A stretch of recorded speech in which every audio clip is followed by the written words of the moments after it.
After Alexander's death, it was his general Seleucus become new king of his empire, where he renamed empire as Seleucid Empire and decides to invade India again. And on other side, Chanukya and Chandragupta Maurya defeated Nanda Empire and established a Mauryan Empire to stop outside invaders. But question pops in everyone's mind is, why Seleucus attack India again with large army? How Chanukya and Chandragupta Maurya faced this war? What happened to Mauryan Empire after battle? For next 3 minutes, I am going to tell you historical facts of Seleucid Mauryan war which cannot be forgotten in history of India.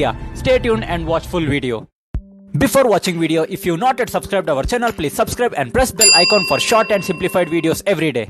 Let's begin our video from 326 BC, where Alexander was defeated badly by King Porus in Battle of Hydaspes, where he decides to stop invading India and returns to his empire. And it was in year 323 BC where Alexander died in Babylon, and later his general Seleucus became new king of Alexander Empire and he renamed empire as Seleucid Empire. And at that time, India was not united to defeat outside invaders, where Chanukya decides to unite India into Akhand Bharat and went to Dhanananda, who was king of Nanda Empire. But Dhanananda rejected Chanukya's proposal and insulted him in front of everyone, where Chanukya trained Chandragupta Maurya and destroyed Nanda Empire. After battle, they established a Mauryan Empire by making Patliputra as their capital to stop outside invaders. Later, they started expanding their empire from Magad to northern and western regions of India. By defeating or getting neighbor kings under Mauryan Empire, they reached towards Gandhara region, which is modern day Afghanistan. At that time, India was called Sone Ki Chidiya, which is golden bird, where many outside invaders used to come India to loot treasures. As Alexander died without fulfilling his dream, it was Seleucus who wanted to make himself greater than Alexander and decides to invade and conquer India. By knowing this, Chanukya and Chandragupta Maurya was ready to defend Mauryan Empire. It is said Seleucus had huge army with 2 lakh infantry, 50,000 cavalry, and not to forget, Mauryan Empire had 1 lakh infantry, 50,000 cavalry, 1 lakh archers, and more than 10,000 deadly war elephants. At that time, war elephants was greater strength to army in which only Indians had. And it was in year 305 BC where huge war started between Seleucid and Mauryan Empire in river bank of Indus Valley, in which thousands died and Mauryan Empire was on upper hand to defeat Seleucus. By now, Seleucus understands that defeating Mauryan army is not that easy and decides to surrender himself in front of Chandragupta Maurya. But it was Acharya Chanukya who accepted his surrender only on 2 conditions. First one was Chanukya asked Seleucus to return back all areas of Indian territory which were taken by Greeks. And second condition was Chanukya asked Seleucus to give his daughter Helena to marry Chandragupta Maurya. Seleucus agreed with both conditions and told that he will never invade India again in his life. And in return, Indians have gifted 500 war elephants to Seleucus as goodwill. And it is said that many things, including mathematics, science, and many ancient scriptures, was stolen from India and translated to Greek scriptures, claiming Indian works as Greek invention. After this peace deal, Greeks have never tried to invade India, and problem between Greeks and Indians were completely solved. Now whole north and central India was united under Mauryan Empire. Now only thing left is south part of India to unite under Akhand Bharat, which we will cover in coming videos. That's the end of short and simplified video of Seleucid who tried to invade India.